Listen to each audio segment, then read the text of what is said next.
I just finished worshiping at the historic Abyssinian Baptist Church in Harlem, and service was powerful. I experienced so many things that I haven't experienced in a long time. Um, there were about 1,000 people in here today. Probably 99% of them were African American. People were dressed up. I think I just saw 2 pantsuits. Otherwise, all the women were wearing dresses. I saw more hats than I've seen in a long time. So older black men in bow ties and suits and jackets. The ushers wore white jackets, and so it's beautiful, traditional black church, black Baptist church worship. There was no praise and worship team. It was the choir, and they killed it today. They crushed it. The assistant pastor preached today, and it was really powerful. It was just like a step back in time. Adam Clayton Powell was the pastor here for years. He was New York's first black congressman. The church was founded in the early 1800s because black people were in segregated seating in a local church. So there's just so much history. Politicians have been here.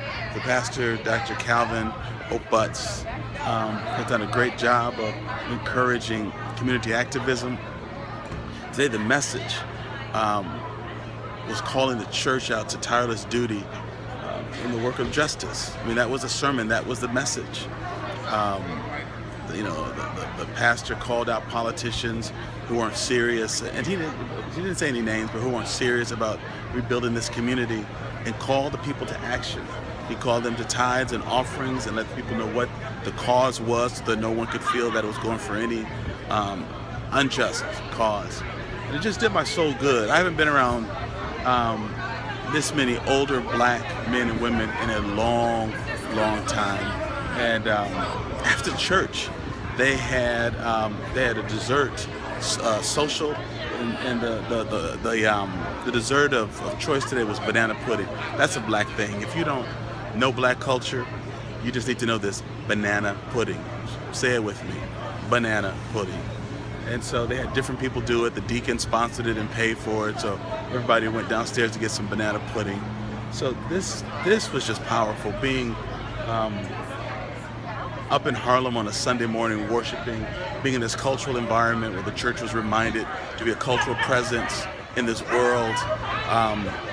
The church has got a development corporation going on. They're building an educational wing. And the church has just rallied to get around the vision, get behind the vision of the pastor.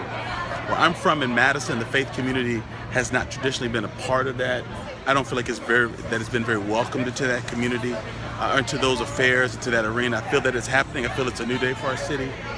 But to hear a church that has been so central in the politics of not only this part of the country, but in this nation, to have them step up in the pulpit and say, we've got to do better, and bring people with you.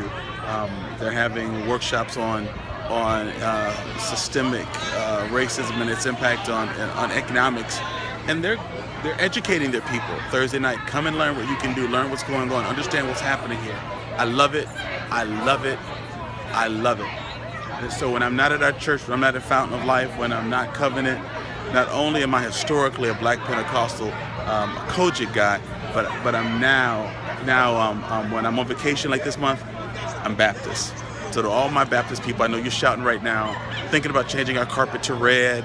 I'm thinking about having people sit down on the front pew when I do an altar call. Thinking about doing Dr. Watts. I love the Lord. He heard my cry. I know it's kind of off key. I got to practice it. I've only been Baptist one Sunday. But this is just beautiful, and I'm looking forward to this. All right, I'm off to have some lunch with some friends. If I had more time, I'd look up the Harlem Alphas so I could hang out with my fraternity brothers. But next time, I'll be able to do that. All right?